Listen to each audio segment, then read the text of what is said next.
All right, there must be something to this meatless craze because the Golden Arches McDonald's now hinting that, well, it's looking at plant-based Beyond Meat burgers.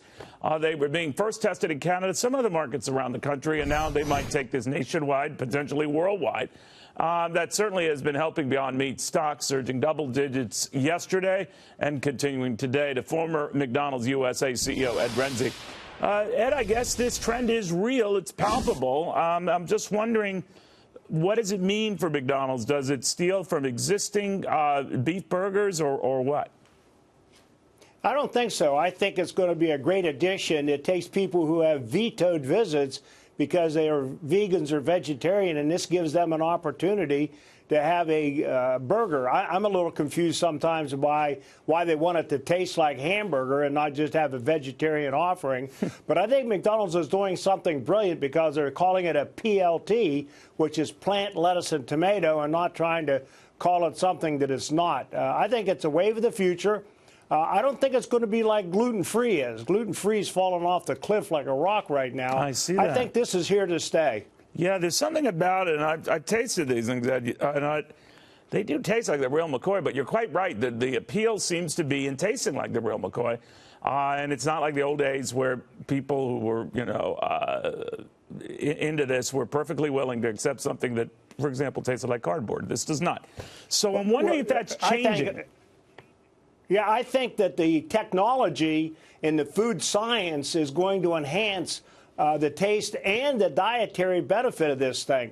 One of the things they got to watch out for is how much salt they're putting in the product and how much fat's going into it. But overall, we've been selling the Impossible Burger at Fat Brands for the last 3 years, and it's very well received by the consumer, and it's good for business. It gets rid of the veto option, if you will. So more people come in precisely for that alternative burger than those who are saying, I'm not going to buy the regular beef stuff that Ed has. I'm going to buy this.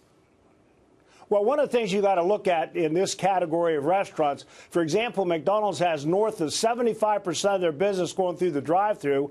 You got this whole new delivery option. Ubiquity and convenience and easy is the byword for quick service restaurants. And I think technology is catching up in these restaurants, and I think you're going to see a lot more former closet eaters being able to buy this product because they are truly vegetarians. Yeah, you're probably right about that. You mentioned technology, and Steve Easterbrook, the guy who runs McDonald's right now, is very big on that. The human-less drive-thrus, the argument that it's better for accuracy, better for speed, and better for more customers coming through more often. What do you think of this whole trend? I think it's absolutely essential, particularly in the delivery side, that all these restaurants are going to. The sophistication of the systems, facial recognition, voice modulation, control and recognition, all those things are going to make the customer experience a lot smoother and a lot easier. I use apps all the time driving down the highway. These restaurants are geo-fenced. I put my favorite meal in. I pull in. All my credentials are in my iPhone, and it's automatic. I don't have to talk to anybody, see anybody. I just eat and run. So you're not doing that while you're driving, Ed, right? I mean, you're... Of course not. I have my hands on the wheel, my face on the highway. I got you. You know, I am wondering, though, a lot of this craze started with technology. I'm not calling it craze, but it dovetails with the hike in the minimum wage. I'm not being cynical or jaded about it, but I'm wondering if a lot of establishments, because I know Wendy's has been modernizing its operations where it has to rely on fewer human beings, that this was born of that higher wage necessity. What do you think? Well, with the full employment that Trump's created in this country, the availability of help in these restaurants is shrinking fast. And I see that the wage component's going up on the line item P&L. You're looking at $15, $16, $17, $18 an hour as an offering opening bid, and you still can't get employees. So technology has always accomplished what was forced on these restaurants by full employment. So I think it's here to stay. Also, some of these things like the proposition in California with AB5, where delivery drivers, truck drivers, and people like that, contract employees, gig employees, if you will, are now going to be treated as if they're full-time employees.